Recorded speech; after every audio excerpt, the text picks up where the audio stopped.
In this video, I'm going to provide my first impressions on the stock 2021 BMC Team Machine SLR01-3, which is the same geometry and design of the latest 2022 models. And I'm going to do this through the lens of someone who owned the previous version of the Team Machine before the geometry and design was upgraded in 2021 and before, according to BMC, the BMC Team Machine became 20% stiffer, 9% lighter and 6% more aerodynamic. So we're going to split this first impressions into four main parts. Number one, we're going to talk about the weight of this new BMC versus the predecessor, and mine had rim brakes. Number two, the geometry and design versus the predecessor. Number three, my riding experience, first impressions. And number four, opportunities for improvement, or what I don't like about this BMC. So I'm going to keep this first impressions short and sharp because mid-year I'm going to share a full comprehensive review on this bike where I'll also share with you an interview I'm going to be having with a head product engineer at BMC and also some on-road speed tests I'll be doing on this bike.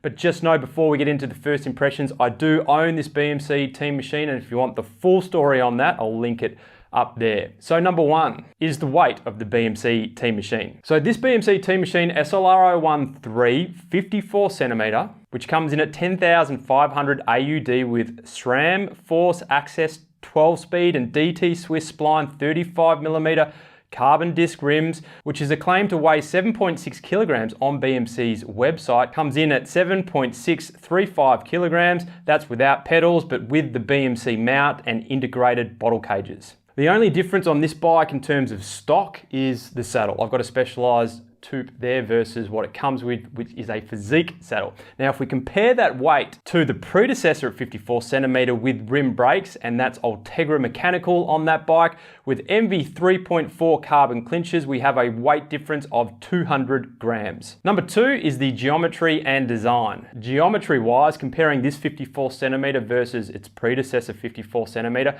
we basically have the same bike with some small tweaks. Notably the seat tube and the head tube, which were potential areas where BMC could reduce carbon fiber and therefore frame weight. Although the stack on the BMC, which enables the rider to get more aerodynamic despite the head tube change, stays exactly the same, no doubt due to some other micro adjustments in geometry BMC have made with this iteration. Now, if we look at the BMC from afar, this BMC versus the predecessor, they almost look identical, which is unlike other brands when you compare, say, a Specialized Tarmac SL6 to the SL7. There's been some major changes there, or the Cannondale Super 6, their recent upgrades. That was a huge, or what appeared to be a huge overhaul, whereas BMC have stuck to their guns, which I like because they're inadvertently saying they've got a product they stand by without needing major overhauls. However, getting up close and personal with this BMC, I can definitely see some notable modifications, including the BMC Team Machine taking on some of the camtail tube shapes you see on the Time Machine, which now accommodates custom integrated bottle cages similar to its Time Machine companion. The fork is definitely finer and looks to be one of the focal points in the new design for greater aerodynamics, and the back end visually appears to be the same as the predecessor, but the riding experience in the rear has definitely changed, which I'll explain for you shortly. Aesthetically, I'm a big fan of the Lamborghini Orange, which has a super polished integration of black into the top tube. Although I feel like this model is let down by the exclusion of the BMC aerodynamic handlebar system, which I'll explain for you in point number 4.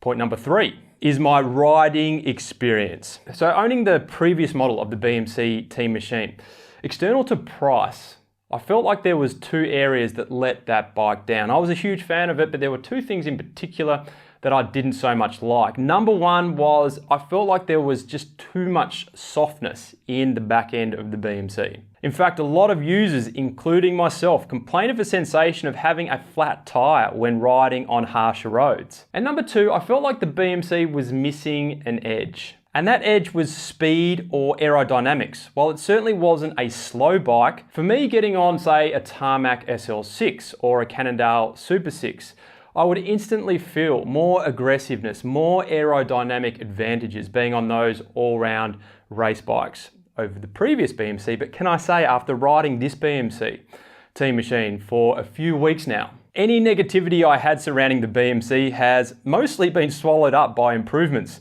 You still get that soft sensation in the rear from time to time, but there's definitely been some modifications there. And look, whether this, I'll call it an enhancement, has come about because of 20% more stiffness in the BMC, according to BMC, I assume so, and I don't think you want to lose that sensation completely in terms of softness in the rear, because all of a sudden you'll start to feel a lot more of the road in your lower back, and BMC will lose its mantle as one of the, if not the most comfortable all-round race bikes on the market. So I think BMC have got the blend right in the rear of the bike now, and in terms of speed and aerodynamics, there is a noticeable improvement there. What does noticeable mean? Well, BMC say 6%, and to me, 6% more or less of anything is typically hardly noticeable, but can I just say, I have definitely noticed not only greater general aerodynamics, but more overall aggressiveness, whether that be cornering, accelerating, or descending. No longer will I take my BMC Team Machine to a crit race and feel like I'm perhaps a little bit disadvantaged to those competitors who are on an aero bike. And in terms of road racing and general riding, this bike to me just ticks so many boxes. It still remains to be easily the most comfortable all-round race bike I've ever personally ridden, and to add these new improvements in, I can honestly say I'm super impressed. External to one thing, which takes us to point number 4, which is opportunities for improvement. So the only thing I don't like about this bike is the front end. Yes, it's the 3. I understand it's not the 1, it's not the 2, but it's still $10,500 AUD, or in the US it's 7,700 USD, or in Europe it's 7,500 euro. And that's a lot of money. So to have to dip out on the ICS, the integrated cockpit system, which is lighter, it's more aerodynamic, it looks more aesthetically pleasing, and I'm sure a more comfortable touch point for your hands, in exchange for what feels like a cheap alloy handlebar with a stem that feels a little bit flexy. Let's just say I'm a little bit disappointed. So what I'm going to do for the full comprehensive review is I'm going to upgrade the front end of the bike to the BMC integrated cockpit system, so I can share with you what impact that has to the 3. If you're keen to see the full comprehensive review, and if you're yet to subscribe to the channel, please consider doing it below. And if you've gotten value out of this video today, please don't forget to give it a thumbs up, and I'll catch you in the next video.